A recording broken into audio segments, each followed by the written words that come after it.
Well, hello, everybody. We are back for episode 4 of Big Brother Hogwarts, the Diagon Alley the recap show. I am joined here, as always, with my co-host, Dustin. Dustin, good evening. How are you? What's the stitch? Very, very well. I just caught up on Survivor. No spoilers for anyone, so make sure you check out the episode. You were just calling this the weekly recap. We really need like a name for this by now. Bill, especially with you and your like Harry Potter theme world out there, we need a better name than It probably should be BBH the Rememberall, I guess would make more sense. But I've made all of the graphics to say the recap, so I think we're just gonna stick with that. until next season.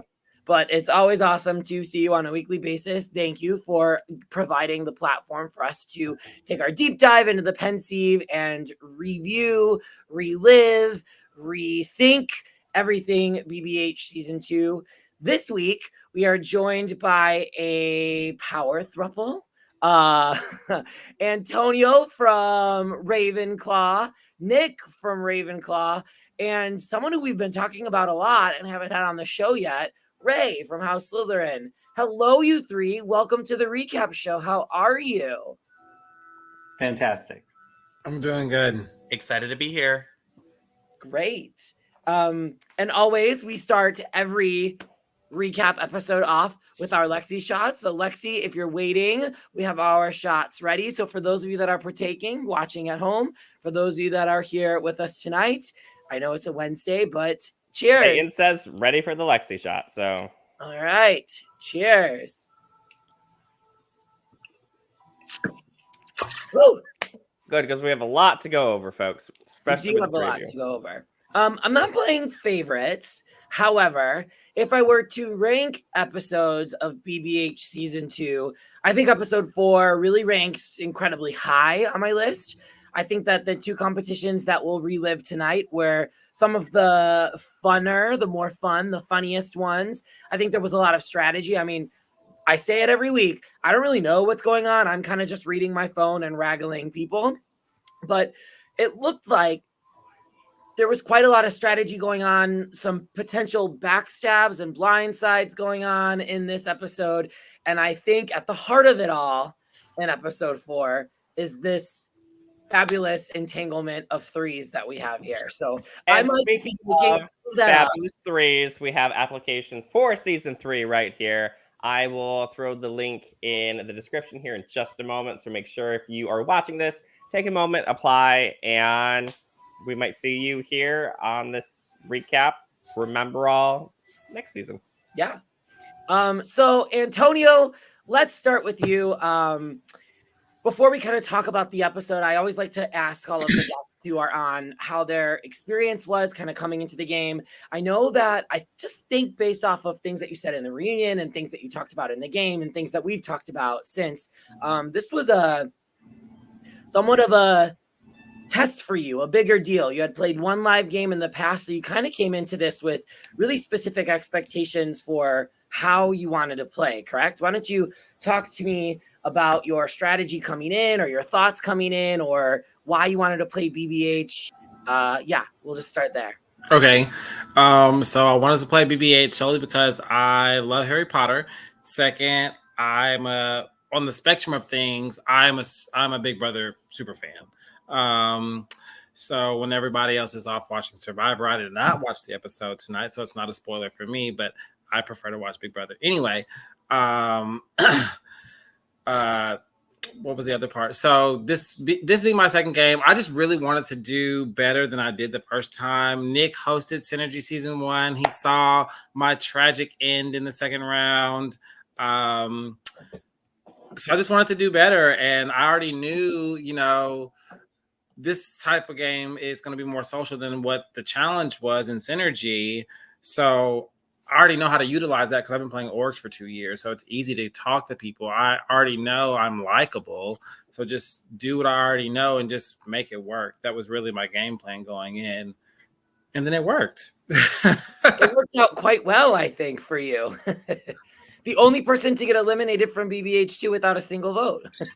So there you go. Thank you. Ray, let's hop over to you because this whole world was completely new to you. You had no idea what a live reality game was until you saw me post something about it on Instagram, and then you decided to give it a whirl. So what was your thoughts, your expectations? What did you think was going to come out of this? Yeah, so when I saw you post it online, I was like, I love Harry Potter. I've been watching Big Brother since like season 3 of Big Brother with my mom. And I was like, these are 2 things I love. I'm super excited. I applied. I got in, surprisingly. Still had no idea what an LRG or an ORG was. And it wasn't until I was sitting on the plane from California to Nashville that I was like, I'm just so consumed by my job the rest of the time. And I'm sitting on the plane and I'm like, I have no idea what I'm about to go do. I don't know who any of these people are. I don't know what I'm doing. I'm probably going to be the first one eliminated. And then I got there and I became even more overwhelmed when I saw how many pre-existing connections there already were. And I felt like, oh, damn, like I am going to have no social game. I'm already super nervous talking to all these strangers and now they already know each other. And it was funny hearing Nick saying like, oh, I was the last one to arrive. I'm going to be an easy target. But Nick, let me tell you, when everybody found out who the final arriving house guest was, it was like Taylor Swift was coming to the house. Like, don't tell him that. It'll get to his head. You were such a celebrity. And then when you won the first HOH, Lexi and I, who had been talking already, looked at each other and were like, oh, great. So we don't know anybody. We don't know what we're doing. And now this like superstar is the HOH. So we're going to be easy first targets. So I loved it. I loved the entire weekend. And it was such an amazing experience. Awesome. So speaking about the superstar himself, Nicholas, you were the lonely, correct me if I'm wrong, but you were the only person from BBH org on this cast. I try to make sure that someone who's played the online version of my game always has representation. Like I want every season of the live game to have representation from players that have played the online game. And while in season 1 we had a few, I think you were the only one this season. How did this compare to the online version of the game? I think both versions, being hosted by you make the experience very immersive. So it's a very fun time. I'm a big Harry Potter fan, and similarly to these two, actually, Big Brother is my thing too. It's like my favorite game ever. I'd never played a Big Brother game before this. This was really? Yeah, this was my 7th live game. I think it was the first Big Brother one. I had been waiting to like jump into a Big Brother game, and it was just a lot of fun. So if you haven't ventured out to play LRGs, like venture out and do it. You never know. You literally never know what can come up at. Now I gotta ask, we talked about that wall competition that we did in the first round on the first episode. We talked about that with Lexi. We watched Stacy beat the shit out of the brick wall. We relived that moment. That was really fun. I think, and I'm probably sure after watching it back, everybody on this call would agree, but you had the most unique and probably the most best strategy. Did that strategy of like being sing-songy when you were clicking all the bricks, just was that natural, or did you kind of pick up on it as you went? Because I know you're a music teacher, so it took like until like the 3rd round when you were saying about 3, and I was like, oh, we can make this a thing. But when I was playing that challenge, I think going into LRG, like my first LRG to now, going in, you have to like, especially early, you'll get really nervous and you start looking at every little thing. And for a challenge like that, I wasn't like, okay, it's yellow, now it's blue, and now it's blue, and now it's yellow. And I wasn't doing that. It was just like step back, full picture. I wasn't memorizing colors. I was memorizing the pattern with my eyes, and I was just saying the colors as I went. It wasn't even like, okay, now it's yellow, and now it's blue. It's like, okay, here, here, here, here, here. I can still remember like the first 6 for whatever reason. It just stays. It just stays there. Yeah. And I think I wanted to bring this up at the end of the episode tonight, but I'm really worried that I'm going to forget about it or that we'll run out of time. But Nicholas, you hold a very special place in my heart. I mean, we both played our first live game together. We walked into that massive Mayhem Manor house, terrified out of our wits, thinking that we both were probably going to go super, super early. I think you had a little bit harder of a time making connections throughout that game than I did. I was a little bit more buffered. I didn't tell you that, but I think you found that out as the game went on. But we really kind of looked out for each other. We really protected each other. And to watch you go from that moment of us walking into the Mayhem Manor house, terrified off of our butts, to see you just living your life and going and playing these games and now being hosted on your own. Your story has just been so awesome to watch. So thank you. And I want to say, this was like the first, and I know Ray said like I was the superstar coming. I will say this is probably the first LRG I've kind of felt like that. I think like as you play, you get the connections, and you know some people, and yeah, I mean, just coming in, like my first live game, I knew 2 people. It was Bill, and our relationship was only Bill had hosted me online, and I knew Peyton. And I didn't like Peyton that much. So those were the only 2 people out of 20-something that I knew, 30-something that we knew in that season. And so going from literally knowing nobody in my first season, now this, I knew a lot of people, too many people. Of course, I would love it to be a super organic game, but that's the community, we live in and play in right now. But it was just nice that I didn't feel like so overwhelming, like, I don't know. It just felt like I was playing. I didn't feel super nervous at any point because it was like, if I go, I go. But I'm here to play and I'm here to have fun. And it was a great experience. It was a lot of fun. Now, you played, and we were talking earlier about winning the first competition. Now, it's always in everyone's mind, what if I had won that first one? Like, everybody's up for grabs. So I'm curious, Antonia and Ray, right off the bat, had you had a memory sing-song thing like Nick did here? Antonio, who are you putting up on the block, first of all? God, that's really hard because I feel like I made a lot of good connections that first evening. And this is before that first evening, too. This is like right off the bat, aren't we? So, yeah, so we had, I guess, because the game started like later that evening. So those few hours, like when everyone was still arriving, I guess. So Gotcha. For me, at that point, it probably would have been one Erica, only because when she first initially got there, I noticed that she did like this whole Slytherin thing, and she brought them all upstairs. I didn't feel real comfortable with that. I was like, oh no, this is not cute. Same thing she did in season 1, I'll add. Didn't learn her lesson then, I don't think. And I was like, why would she do this in front of everybody? And then second... Now, is it just because that's a Slytherin thing? Or like, no, if you see all the Hufflepuffs go into a room, you're like, okay, they're just having fun. They're Hufflepuffs. But Slytherins, you got to watch out for those folks. I think my second probably would have been Don. He was one of the people I just didn't... I like Don, but we just didn't have the same vibe, if that makes sense. Ray, who are you vibing with, or maybe not so vibing with? I was vibing with my Slytherins, which I found out was a fraud much later than I would have liked to have known.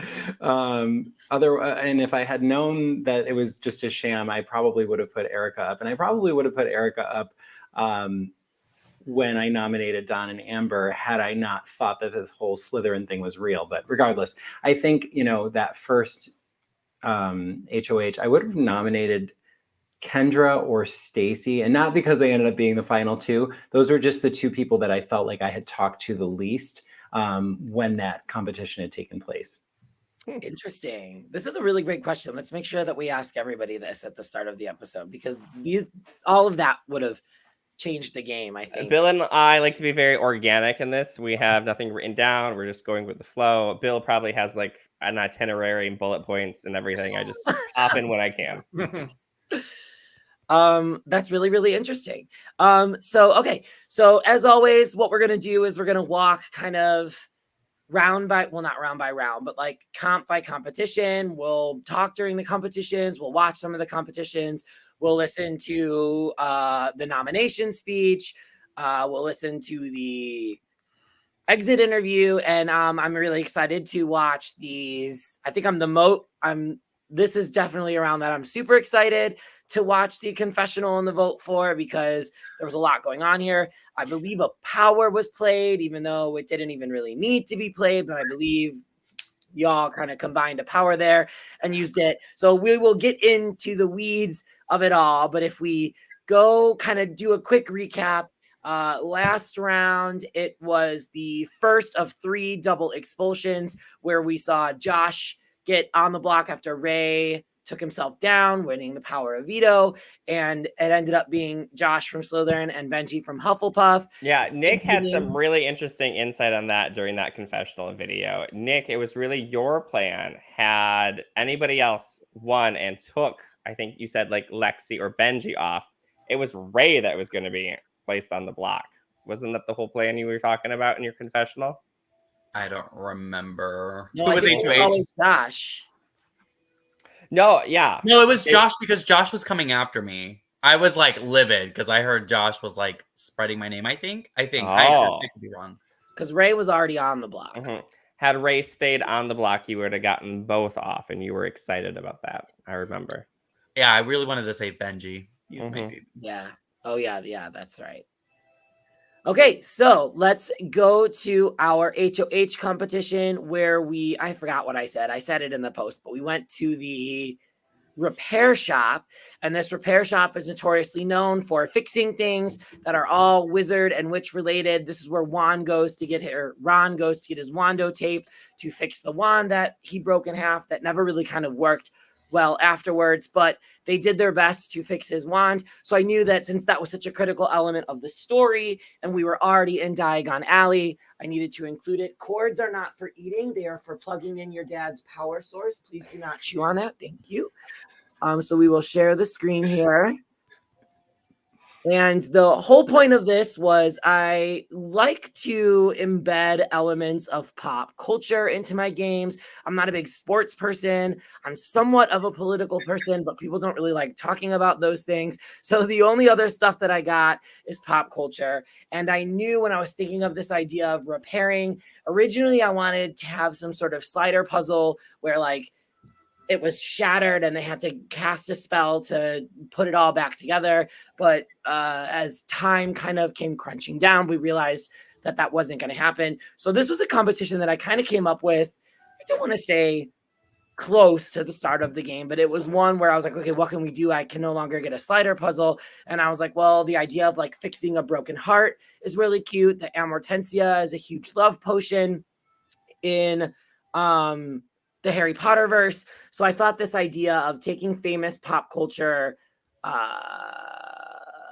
celebrities and couples and marriages and divorces and having the students kind of lean into their muggle sides a little bit to try and figure out what was going on here was really cool. And throwing these little broken heart pieces all around the house, putting them high, putting them low, putting them behind things, I thought would kind of be a unique competition that I don't think I've ever seen in an LRG before, but it really was reminiscent of the craziness that I think Big Brother always brings. All their competitions are chaos, and this I kind of pictured as the run around the house and find something that was changed, or the hide and seek competitions that they played in the past. So this was our cute little take on that, and I would give everybody a riddle, and they would have to go and find the two pieces of heart that you would combine to showcase the celebrity couples like Twitter name or hashtag name. So we'll listen to my first clue here, and then we can kind of like talk about the competition and the strategy. And there was a lot of stuff going on. I think I keep saying this and I might be wrong, but I think that there was a lot of stuff going on specifically with you three. So I want to clear this up and talk about if there was any strategy, if this was all in my head and everything just happened the way that it happened. But let's listen to the first clue so that the viewers that are watching, if they haven't seen the show last summer, they can kind of get a gist of what the competition is. Then I'll mute this and we can kind of talk about it while we're watching it all transpire. Yeah. Okay. All right, remember, when you come out here, you're locked. Ready? All right. Don't go until I say go. This famous couple's love story began when he was a backup dancer for one of her shows. It was one of the biggest tabloid stories when the news broke. Though they are now divorced, they have 2 sons together. Some would say their relationship was Bring me the broken heart pieces of this couple. 3, 2, 1, go. I loved that. Thank you, Chris. That was one of the better clues, and one that I think I had all of the heart pieces for, because this one I screwed up a couple of things throughout this competition. So Nobody's perfect. what was going on during this competition? What was the strategy? What was the backup strategy? Was there things going on under the surface. Tell me all of the things. So I think the strategy here, early part of the game, is definitely you don't want to be first out, but you don't want to be last, because the rule was if you were the first one wrong, even if you weren't last, you were out. So conversate with people, see what people are grabbing, see if somebody's trying to help you. Don't be last out. Don't be first out. I think that's what it was early game for this HOH comp. Okay. So let other people screw up or let someone else go out first in case they got the wrong hearts. So you kind of have a cushion for yourself. That's a good strategy. What about Did you Nick? try to like throw something at somebody saying a wrong answer just to try to trick them? No, because I only knew like 3 of these. So that's the tea. I didn't know. I think Brangelina was the only one I knew. So I would just kind of like slither behind people and listen to what they're saying, watching what's in their hands. Also early in the challenge for something like this, like spending those early rounds where people are going to be looking for a while, holding on to things and studying where everything is. Mm-hmm. Just kind of start like when you need it later, like, oh, this is where this is where this is, like formulating what these couples could be, because I thought I would be slightly better at this, but I think I literally knew one answer.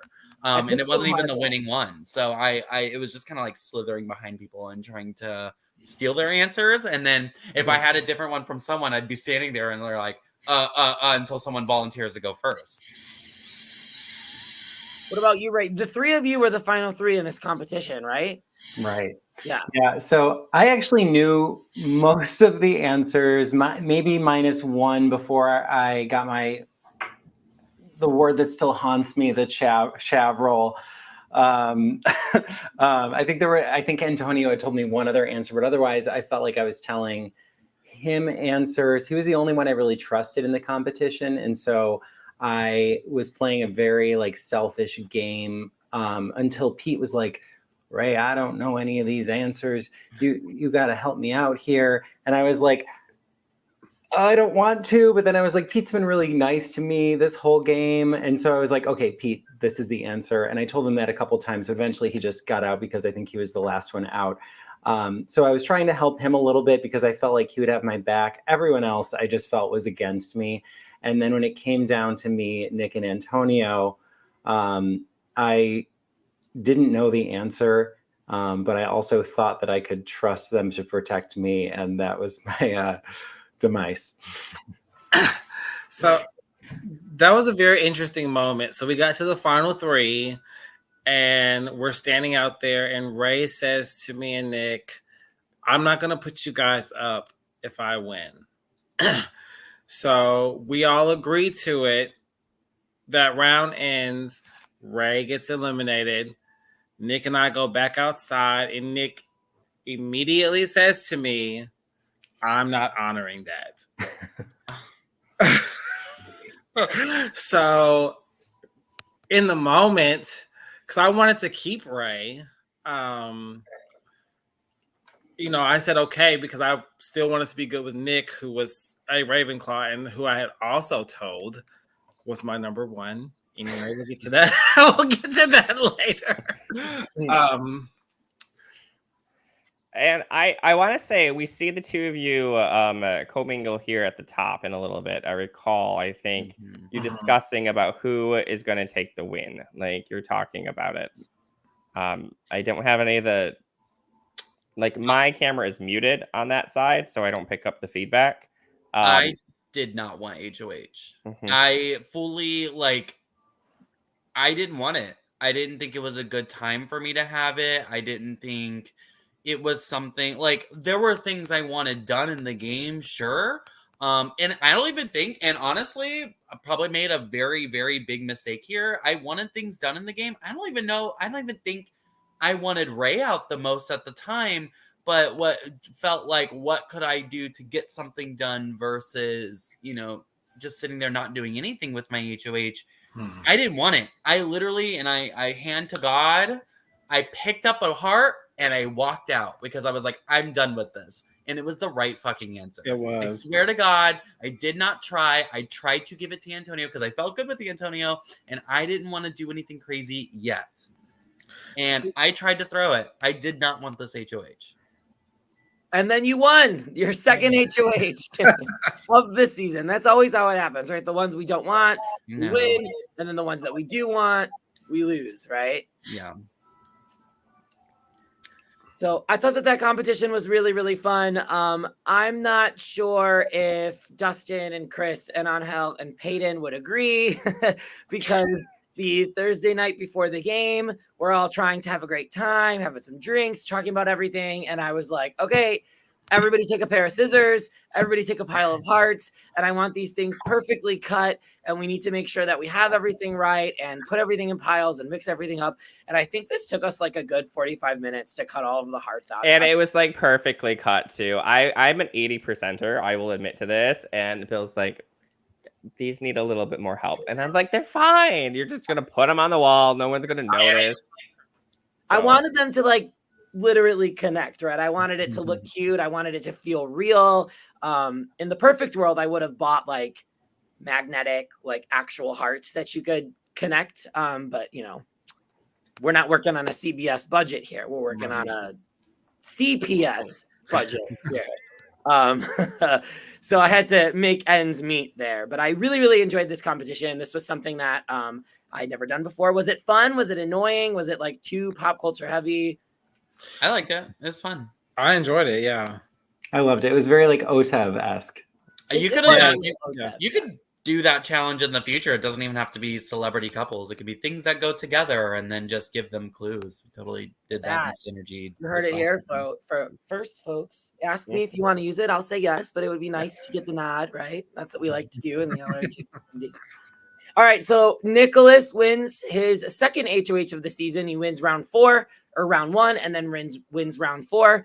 And I don't think I was super shocked with the nominations, but I think other people may have been a little shocked with the nominations. So let's watch the nomination speech here and see what we had to say about it. If I get the right one.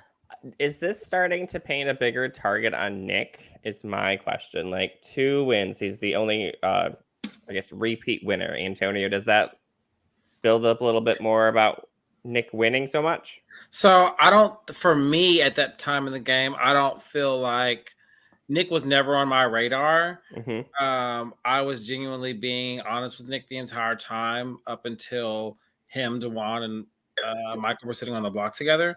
But for me, no, that wasn't making his target any bigger. I mean, Ray, that must have helped you out a little bit because at first you were like, win this one and then don't win in that one. And then you were like, win this one. So now you see somebody else winning a little bit more. Does that comfort you a little bit, I guess? No. You needed this one, apparently.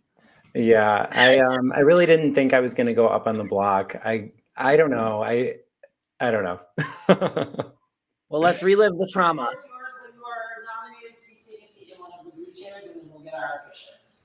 I love you all so much, but the game is afoot, and that is that.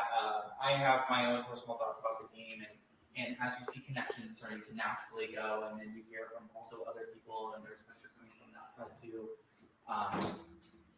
It is completely strategic and nothing personal, but I am going to nominate Ray and Lexi for elimination. Sorry, guys. All right, Ray, Lexi. So again, Lexi takes her seat as the nomination queen. Ray, you just told these two that you would not nominate them if you win. How are you feeling? This is the round right before jury. Very important round. So I forgot all about the jury thing until right when I was eliminated and you were like, okay, so that completes the pre-jury. And I was just standing there like, so it was super devastating. I would have loved to make jury. I know everybody says that, but you know, that being said, I did not come to this game planning to be this comp beast that I turned into. But I don't regret winning any of the comps that I did win, except maybe that second HOH, and that was a tie anyway. I honestly think I could have gone up on the block had I not won that first POV. I could have gone up as a replacement nominee easily. And then obviously I needed to win that POV when I was on the block. And that was an amazing feeling to win the POV when you are on the block and be able to save yourself. That was incredible. I told myself I wasn't going to win that HOH with the hearts. And then I was just doing well. So I kind of ended up in the final 3. And I'm like, okay, well, if I had known the answer, I probably would have tried to beat Nick because I didn't trust him 100%. I trusted Antonio. I would have thrown it to Antonio any day, which it sounds like a lot of people would have. But, you know, it is what it is. And then I campaigned my ass off when I was on the block this time. And I was still just absolutely delusional. I think I thought I was playing a very strong social game, and I quickly found out that that was just delusion. Well, I think you kind of got in the eye of the storm of Hurricane Amber there for a little while, which didn't help. Antonio, would you have kept Ray safe had you won? Yeah, so I would have never put Ray or Nick up, and that neither one of them would have been a replacement for me at that point. I think at that point Amber would have probably been one of my nominations, only because I could see her change from when I didn't save them in the earlier round. And then probably still Erica, because I still wasn't getting the strongest vibes from her. Mm-hmm. So Nick, why Ray? Why Ray and Lexi? Lexi makes sense. That was an initial nominee, right? Mm-hmm. No more blood on your hands. Why Ray? Also, side note, earlier, my first HOH, I don't know who would have been the replacement. Ray, it wouldn't have been you. Genuinely, I thought you were doing a really good job. And I do think you were playing a good game. I just think you were against like Lexi. And that's the thing about being the block star. Also, you kind of become this flavor. So you were just kind of just a victim of being next to Lexi. So I do think, please don't think you weren't playing a good, I think you were playing a great game. Everybody, you were in everyone's good graces. I just think, you know, Lexi at the time was just, and that's ultimately why you went up against her. It wasn't just like, let me put Lexi up because that's easy for me. It's also like, who's going to send Ray out the door? But ultimately, I actually think this was my biggest mistake. First off, shouldn't have even had this HOH. Didn't need it. Should have been Antonio's. I don't know that would have changed the outcome of it. I think I still would have been around the same placement. I kept telling you guys every time I went to, I was like, I'm gonna get 9th place. Like I'm gonna get around there. I know it. That's where I'm gonna be at. I can see it. I can see the game unfolding. Not having HOH there and Antonio having it, I don't think would have changed much. But it just kept coming to mind. I mentioned it at the game. There was a point where we're standing at the stairs and I've got Dewan and Michael at the top and I'm talking to Lexi. I want to say Ray was up there too. There's a good reason why I lumped Ray up there with them. And I'm pretty sure, I don't remember now. I think Ray was up there. And I remember I'm talking to Lexi and I want to say someone else is there too. And Dewan and Michael, I thought it was so silly, called only Lexi up. This is before nominations, I think. This is... when was it? This was like before I won my second HOH. There was just a point where we were talking and they only called Lexi up to this group. And I was like, why just Lexi when there's two other warm bodies standing right here? So coming down, I didn't want to do it at this time. I thought far too early to do anything crazy. Again, why I didn't want it. But I just felt like if I'm going to do something, I've got to take a shot at this group without maybe pissing off a bigger part of this onion per se, if there's layers. So I was like, if I'm gonna take a shot, I took a shot at someone. It was Ray. I'm sorry. In my heart of hearts, strategically looking back, if I'm just gonna take everything out of the, I should have done Dewan and Michael. If I had to, I shouldn't have had that HOH at all. But if I was gonna do anything, I think anything that would have changed my trajectory in the game and I would have gone further, I think it would have been Dewan and Michael. I was feeling Michael. I just met him. Dewan would have been hard. I've known Dewan for a while, although I've gone against Dewan in games before, but it's hard to be that first one to draw blood. So I'm very sorry, Ray. You're playing such a strong game. I just had to take the shot at someone. Didn't want it to be then, but... I think that moment you're talking about where they called Lexi upstairs was at the double eviction.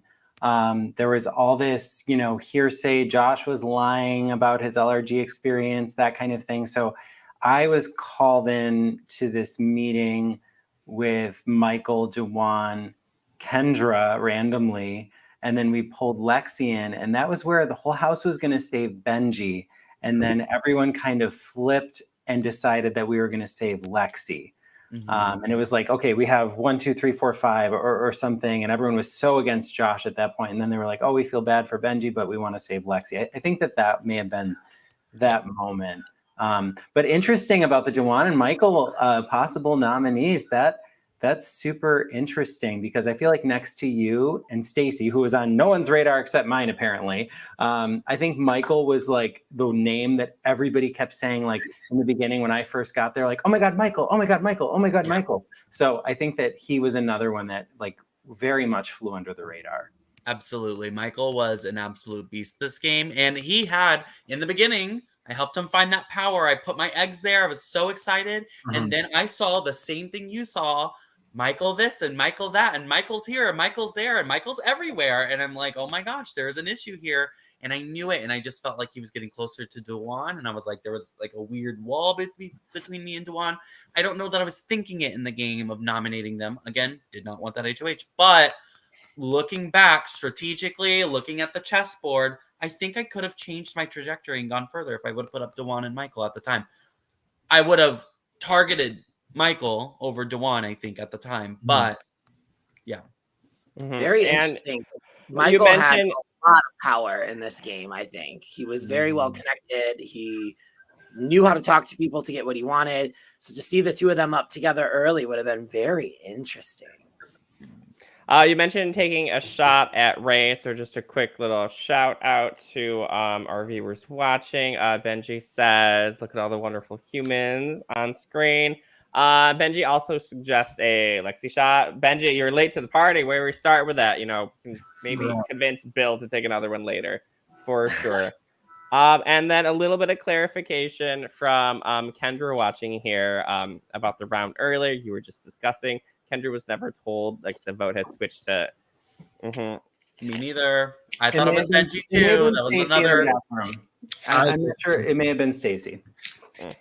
Yeah, so it was me, Ray, Stacy, Mike, and Dewan. I think and Lexi got called up, and I'm not cool with that. It was weird, and maybe I was feeling sensitive at the time because I wanted Benji to stay at the time. So maybe I was feeling a little bit like now I'm on a raft, so that was part of it. All right. Well, that brings us to our Power of Prefect competition, and we traveled to the fictitious cafe in Diagon Alley called Espresso Patronum. I thought that this was a good moment of the game to give you all a breath of relaxation. We have been running around. We have been popping balloons. We have been doing a lot of things in the backyard up until this point. So to have a competition in the living room where we just had to sit down and watch something, I thought was what was needed. I'm going to just keep this on mute. We all watched the video. It's mostly me, the Bill show, whatever. We can link it for those of you that weren't at the game and would like to see this later. I've got it. Just we can link it later. But what were our thoughts about the Espresso Patronum Power of Prefect competition? This shit was hilarious. Please ask Bill and Dustin if you're watching for the link because this shit is so funny. I can search for it while you're talking to them, Dustin. This is like very classic Big Brother. Bill, I think you did an amazing job with this. You were so like, you warned us like 1,000 times before you played it. You're like, please don't make fun of me for this.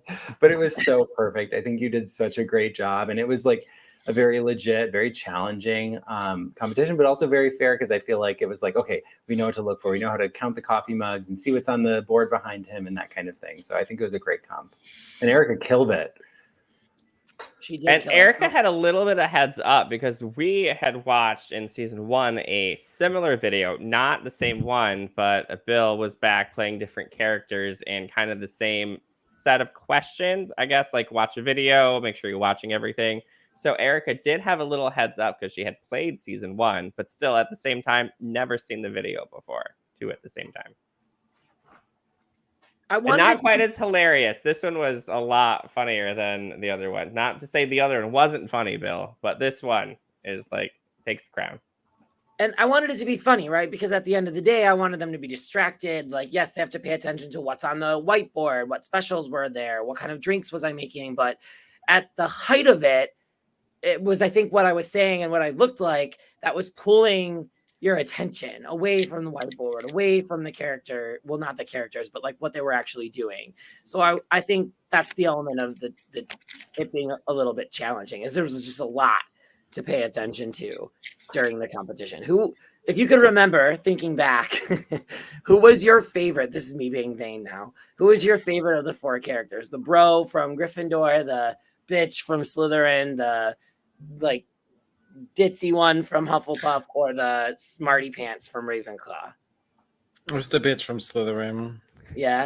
The ditzy one. Always a bro. He was the funnest. I had the most fun playing the bro. Although the barista, I mean, that's, you know.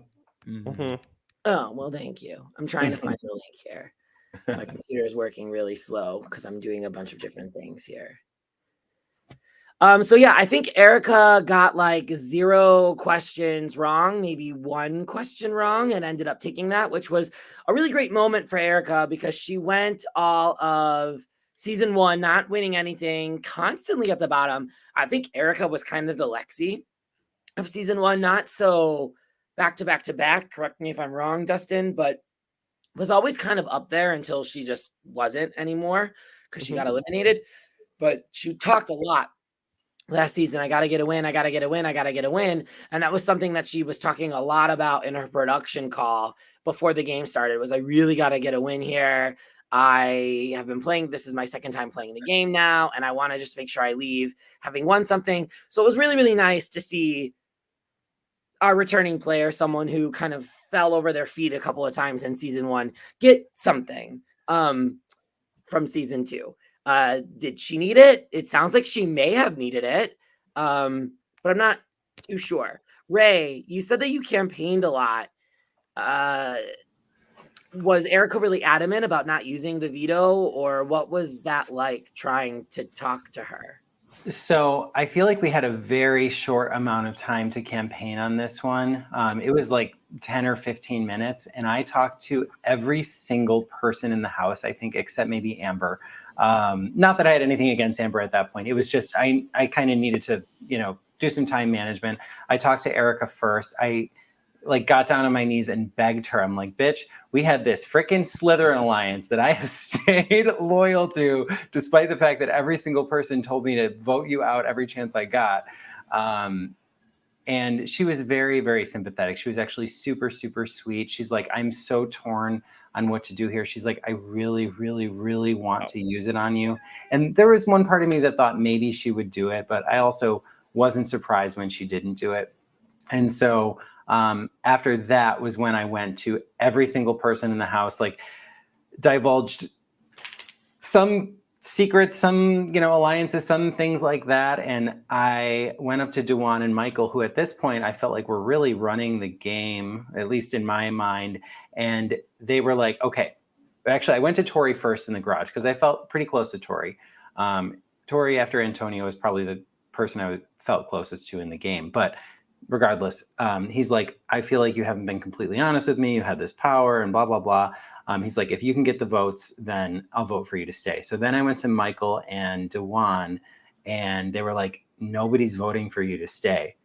And I was like, okay.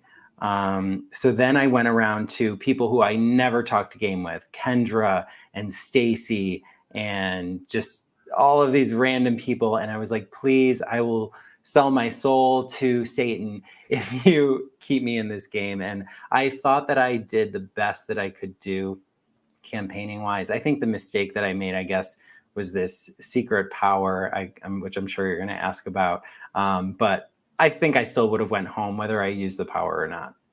Yeah, I think it's really interesting what you're going to see in the confessional video when that comes up, right? I think there was a lot of different factors for a lot of different people that went into this vote. This is the first vote that I had to enact like a time limit for confessionals too, because there was a few people that just took their time and I had to cut people off at that 3-minute mark. So that's interesting. I'm ready for them. Do we have them? Yeah. You ready? Yeah, let's do it. So the veto obviously does not get used. I forget what Erica said. I'm not going to play it because we're getting short on time and I don't want to keep everybody here for an hour and a half. Having 3 people is tight tonight. So Erica ends up not using the power prefix. The nominations stay the same. It's between Ray and Lexi. Again, I'm an even bigger of a nervous wreck because I believe it was kind of I don't know how much we want to tell them about what we do behind the scenes, but I believe it was a little bit of a race to get Lexi, Amber, Ray, and maybe Nick on the draft picks. I think those were the top 4 names that everybody on production really, really wanted on their team. So to see Ray and Lexi, someone who had never played before that we were all kind of rooting for. I mean, we were rooting for everybody, but you know, you always have a soft spot for the people that have never played a game before. And then my cousin, I'm just like, oh, I don't want either one of them to go. So this was a very nerve-wracking round for me. I forgot who ended up having Ray. Do you remember who had Ray? Doesn't matter anymore. But we were all like, oh my God, what's going to happen? It still matters to us eventually. We'll have to look it up. So. Right, we'll have to look it up. But so I had no idea what was going to happen. I really thought that it could have gone either way because Lexi, huge threat for staying and surviving the block all of the time, being so socially connected. Ray, massive threat for winning things. But I thought both of you had done an amazing job kind of rallying the troops and trying to get numbers. So I'm very interested to see the strategy behind this vote. So never before seen. The 3 of you have not seen this. I have not seen this. So I'm excited. I will post in the alumni chat that's what we're doing. And the question is, who are you working closest with? Well, first off, it's super hard to play with your husband even more. But I understand. Who am I working closest with? I don't have a particular closest. I have multiple closest. Not that I'm like their number ones and I'm their number one, but I really like Michael, although I'm a little curious about. I heard he's maybe with Ray, whatever his name is. So, and Lexi, and he did vote to keep Lexi, so I don't know about that. I got to fill that one out. But he would be if I wasn't concerned about that. But I also have, I'm close with Nick, and I would also like to have Pete's back. And Tori, actually, him and I are, he might actually be considered my number one at the moment just because of how much we talk and I probably would share most of my information. Okay, I'm in 2 different alliances. One is kind of obvious. 2 of the people are on the block right now. And there was DeJuan, Antonio, and myself. And the 5 of us. So Nick, you weren't wrong. Pause. Pause.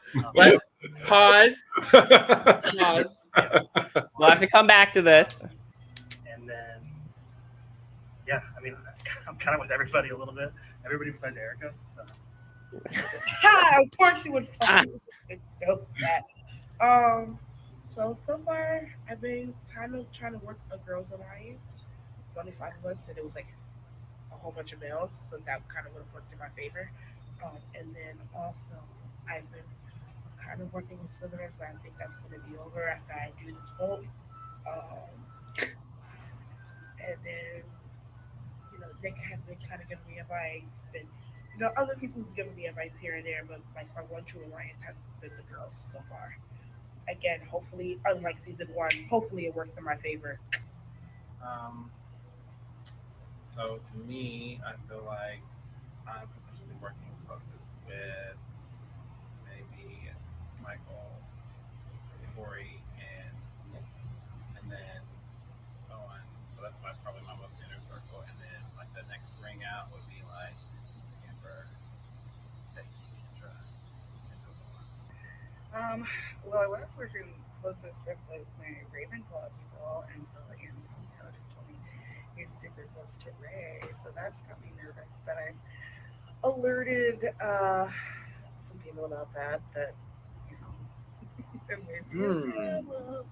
I'm actually working with Tori a little bit, DeJuan and Michael more than DeJuan, Lexi. I'm working with a lot of people. I'm gonna say I'm working closest with Nick. We have 2 powers. Okay, Nick. Combined with other people. So we got a group of 3 with one group, and then a group of 3 with another group. So we have a diamond power of prefect, and we have a block of votes. So yeah, we'll see when we get to use them. Obviously, we don't need to use them now, but Oh, y'all had these early. The thing Yeah, they did. that's odd to me is that no one has picked up on the Real Foot alumni here, and we aren't hearing anything about that. And so I'm actually working with all the Real Foot people, and that just actually came in fruition an hour ago. I mean, we've all been close, but we've kind of been staying away. We've got to be careful and not be caught together too many times. But I would say, in the big picture, I'm working with the real food people, which is Amber and Dewan and Michael, myself, and then Stacy. I can't really decide if she's in or out, but I would say she'd be in. I actually not spoken to Stacy, so I don't know if they have or not. But outside of that group, my closest allies have been Ray and Nick, and yeah. So All right. I'm Well, in a mess. how does this vote go down for you? Who are you expelling here today, Pete? So I'm working close with Tori, Nick, Antonio, Stacy, and okay, so I'm working close with everybody but the people on the block and Erica. Speaking of the people on the block,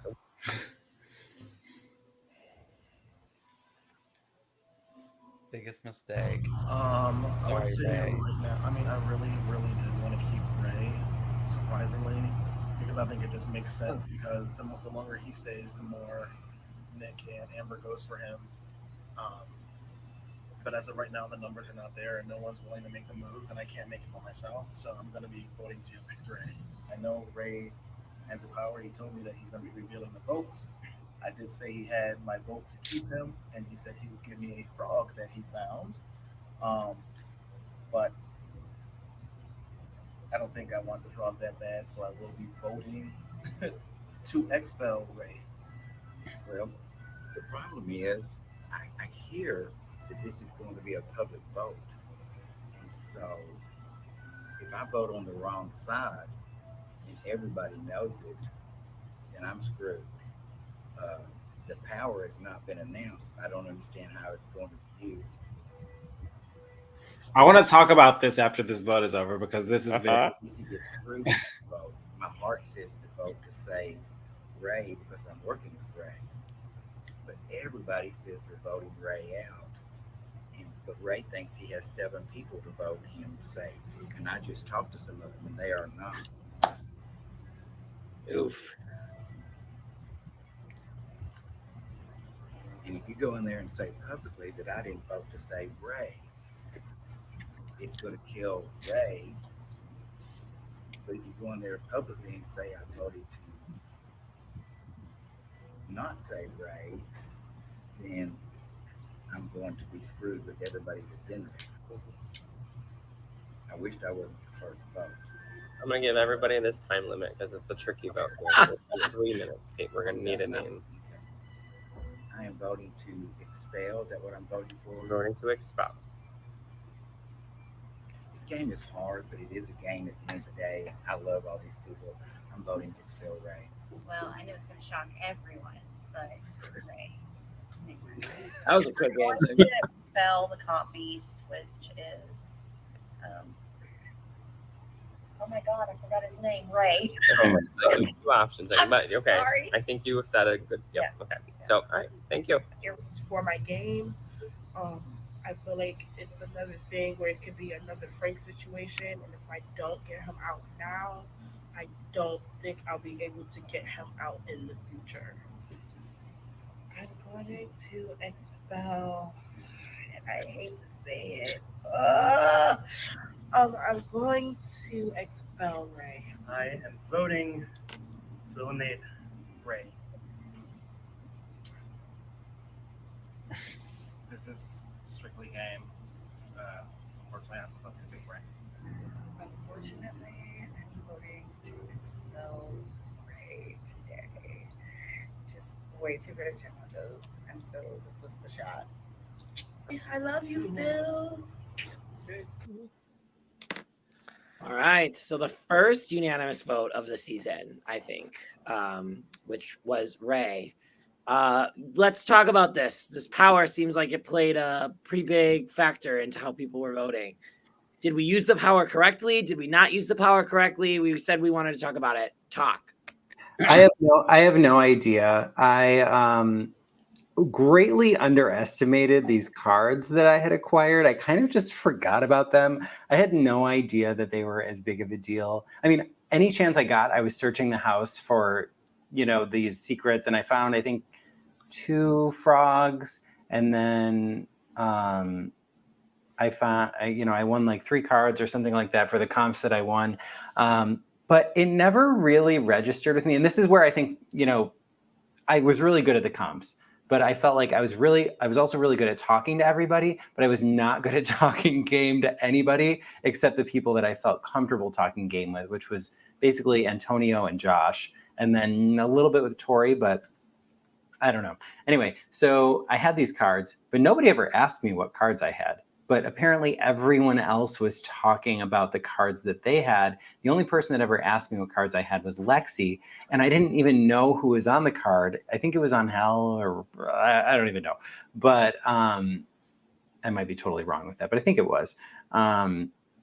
Anyway, so after the nominations stayed the same, I grabbed Lexi. I took her to her room. I was like, I think we have the same card.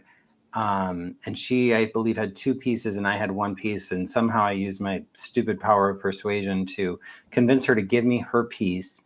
I gave Peyton the card, and it was this reveal the vote thing. And I was like, okay, well, at this point, I guess I'll just use it because I think I'm going to be evicted either way. And I thought maybe somehow that would make people think that it would be a good idea to keep me, but in reality, it just made the vote unanimous. It seemed like some of the comments too, like Michael said, more open game talk for you. And you were just going over a few people that you felt comfortable talking game with. And you didn't mention Pete, which I'm surprised by, because Pete is one of the few people that put you into his alliances when we saw in the confessionals. Were you just like disconnected from Pete, or just hadn't bridged that yet with him? The one person I also didn't mention that I felt comfortable talking to was Lexi, but we were not as close as everyone made it seem. And that was this other thing that people like to make as an excuse for putting me on the block was, oh, we think you and Lexi are in this like power duo. And Lexi and I were certainly close. I felt very comfortable with her. I never would have nominated her. And I was the only one who never nominated her until she went home. But we weren't as close as everybody thought. Too. Yeah. But Pete and I shared a bed together, and I felt like we had a really great connection. And we talked some game, but I felt like we weren't having like in-depth conversations in the game. The only person or 2 people that I really thought I was having in-depth convos with were Antonio and Josh. And Josh was there for such a brief time. So then after Josh left, I kind of started translating some of that over to Tori. Even before, or maybe around the time I was on the block, I started telling him more. I told him about the cards I had. I told him about the frogs I found. And he's like, why didn't you tell me this before?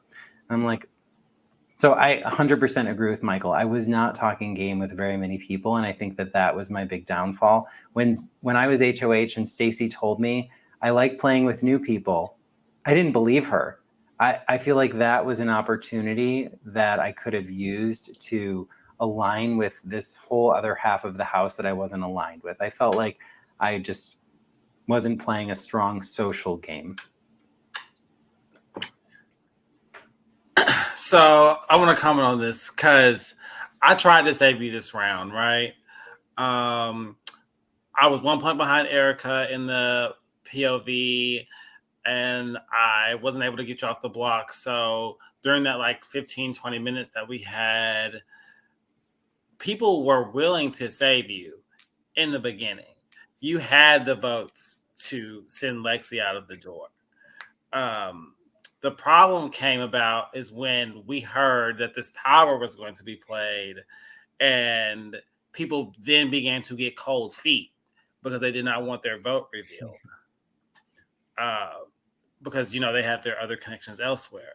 So then that's when words became twisted and people are telling you they can save you, but they're not, because they're trying to be loyal to other people.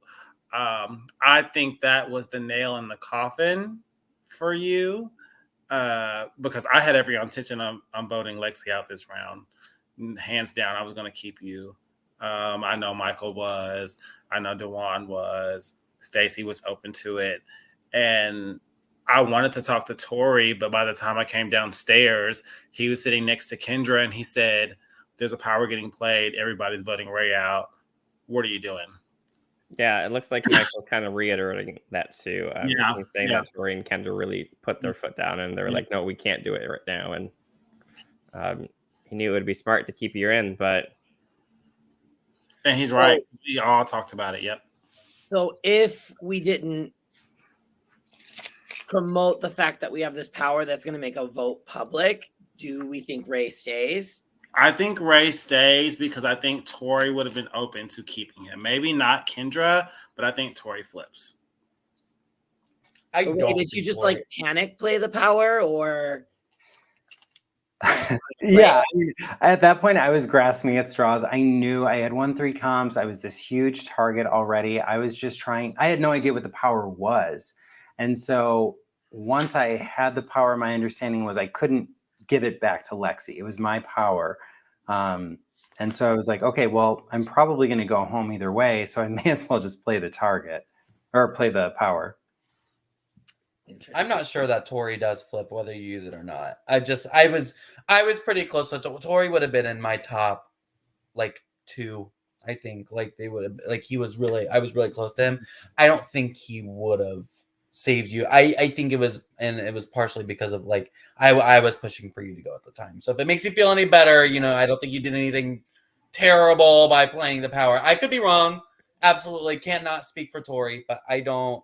This is Kendra here in the comments saying that in hindsight, maybe she shouldn't have listened so close with Tori. So Hindsight is 2020, right? Did we want to go quick back to Michael's alliances? Nick wanted to go back for that. Oh yeah, Nick said pause. Okay. Yeah. Just a quick thing, because I got yelled at Michael was wondering about it too. That's Erica, but Michael right above that. So yeah, Michael, let's talk about it. No, I love Michael very much. But I got yelled at when I got into a screaming match with both Dewan and then not really Michael, but Michael was kind of there. And then Dewan was telling me how I was wrong. There was never any group, even after the game. He was like, you're wrong, you're dumb. Everyone who played Doubt was dumb, you know, all that shit. And I was told that this wasn't a thing. I will say, I do think, looking back, I had the correct mindset. I had the wrong people. Ray and Lexi, I'm sorry. I was wrong. Should not have been you. Should have been Michael and Dewan at the time. I mean, look at that alliance. I should have trusted literally everybody that you said you saw on the stairs. It was literally everybody I saw, except I don't think I saw Antonio up there. I wasn't there for that. Yeah, no. Other than that, I literally saw it. I literally mentally noted that, and that's literally why Ray and Lexi went up. That's literally why. Because I was truly like, I felt cool with Ray. I wasn't after Ray. I wasn't like, I'm gonna get this bitch. Like, it was just whatever. And I was honestly trying to fix it with Lexi. I fucking love Lexi. She's amazing. I was honestly trying to fix it with her. It was just a terrible HOH at a terrible time. All right, so in the first unanimous vote of the season, Ray was eliminated. He made the last pre-juror. We quickly rushed him out to the front yard for his exit interview. After we watch Ray's exit interview, I'll just do a quick roundtable, final thoughts about the game. Oh my God. Look at all those music notes. I'm very triggered. Is that the next competition? We can just skip over that part in the recap, okay? Let's not go back to that. You know, sometimes planning these things, it works out really well in your head, and then you do them live, and you're like, this just did not work. We'll talk about that next week. But we'll go do a quick little wrap up, final thoughts, feelings about the game. I'll reveal the clue for season 3, and then we'll end here. So today's a little bit longer of an episode, but maybe like 7 more minutes. We like the number 7. Tori said he wouldn't flip, or I would have definitely flipped and kept Ray, but I kept asking about the cards, and Ray once again did not. So enlightened, folks, enlightened. So things we learn, we play our first game, not ever knowing what these are. We obviously make tiny little mistakes. I remember the first game. Well, I went pretty far in my first game, so I shouldn't say much. But I ended up losing it for myself in the end, right? I got too caught up in other things. So we all make those looking back on it. I don't know if that was the right move. So everyone on this call has done it, right? Not just you. This way. Brutal. So on the backyard, which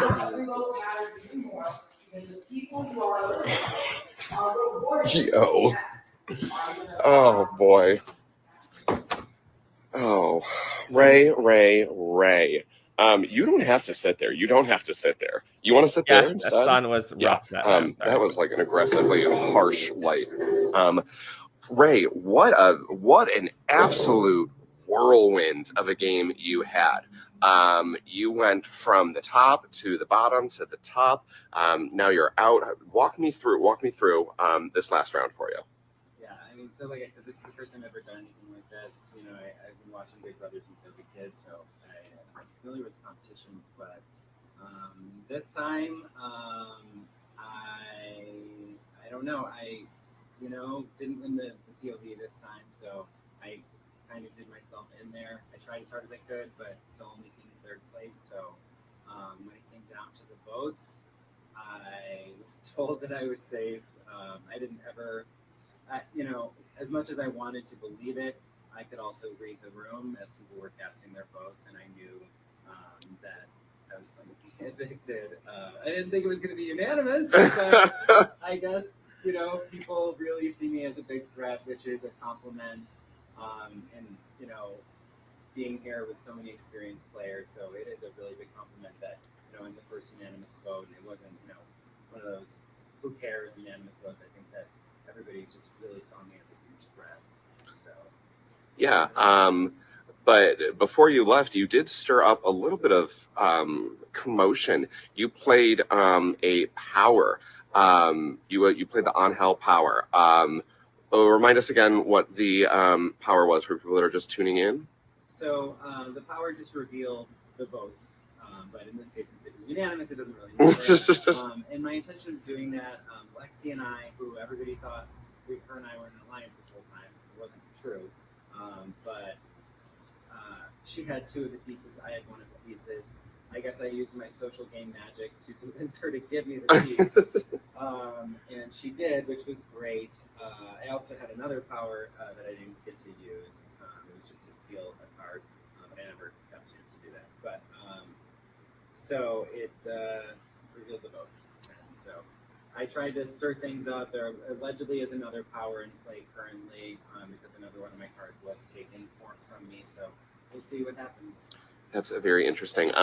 Really quick, you have good game, Ray. My bad, Ray. You're really cool too.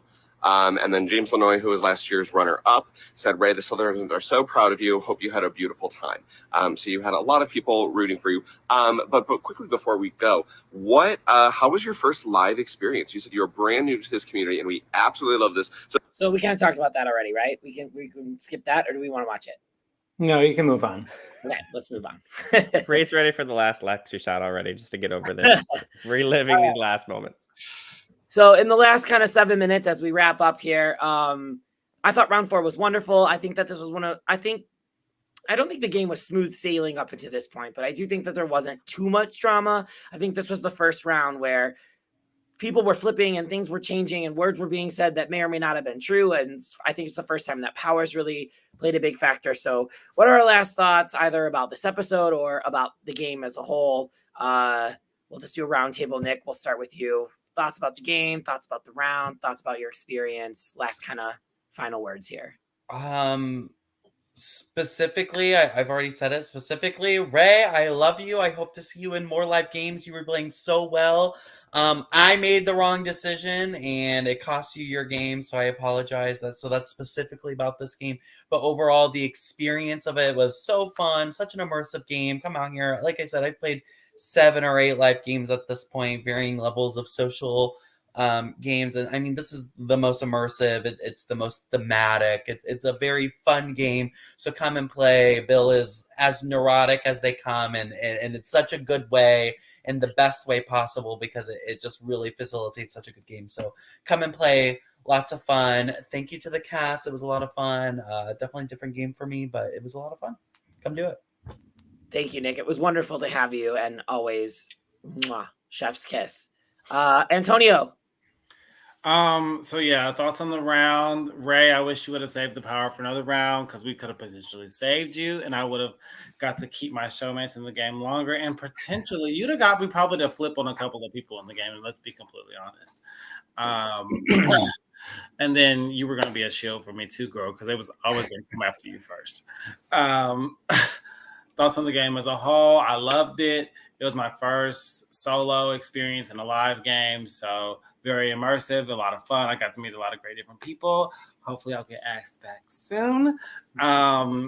Yeah, just a really, really great time. Like I've never experienced anything like it, so it was a lot of fun. Awesome. We loved having you, Antonio. You were such a joy to watch. I really didn't expect the Antonio that I got, and maybe I should have. I think I got to go back and rewatch your interview, because I really thought you were going to come in all cutesy tootsy, friendly, lovey, and then when you got that sneakiest player, I was shocked to watch you all weekend. You were such a joy. I mean, we talked about you a lot in that prod room. You played a hell of a game. Thank you. Ray, what about you? They say you'll always remember your first. 100% true. I would love to play this game again. I, would love to still get involved in the community. Antonio messages me, Don and Amber, they message me, Pete messages me. So many people from the game ask me all the time, hey, you should apply for this, you should do this. And I get cold feet, because it's like, oh, that time doesn't work for me or whatever. But I really, truly do want to get more involved in the community. And I'm so grateful for this first opportunity. I think the one person who I didn't have closure with from the game was Nick.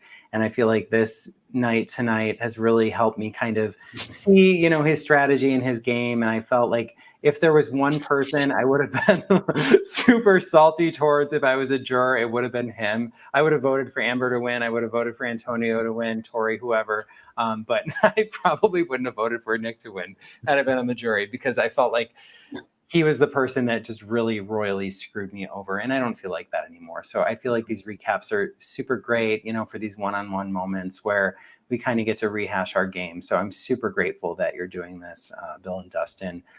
Nick, I love you. I really appreciate hearing, kind of your thought process behind this. I would love to play another game with you. Antonio, we talk all the time. You already know I would love to play with you again. I can't wait to come to Alabama. I am so surprised by this experience. I'm so proud of myself, for winning all these comps and for doing as well as I did. Pre-jury is still, I still won 3 comps. So I'm really happy with how I played. I would have loved to have gone farther. But I very much look forward to doing something like this again. I will also gladly be on the next season, even in a production capacity. I know that there's a lot of, super popular players from this season, but I'm so grateful for everything that this afforded me. So thank you. Tori says it perfectly in the comments, like, how can we not love you, Ray? Thank you.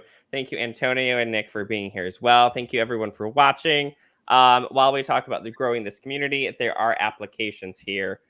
Ray, you talked about how well you've done so far. And mind you, you made it past the application pool to even be on the show. Bill and production did a ton of drastic cuts to get the cast that we had here. So even making it to the cast in person was a feat. But we're so glad to have you, Antonio and Nick, and everybody in the cast. Just as a reminder, application, follow on the Facebook page, and of course, follow here on YouTube. Back to you, Bill. And Ray, you didn't leave empty-handed, huh? You are this season's best pre-juror, which is the award Dustin got in season 1. So you are carrying on the torch very well. We like to award players for doing cool, fun things all season long. So even if you don't walk away with the win, you might walk away with something.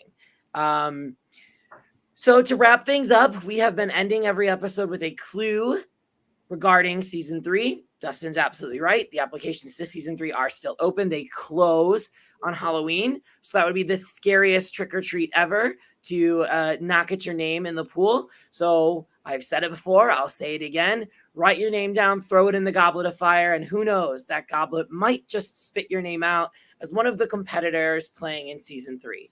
And I believe I mentioned it last week where I said we will be returning to the class format.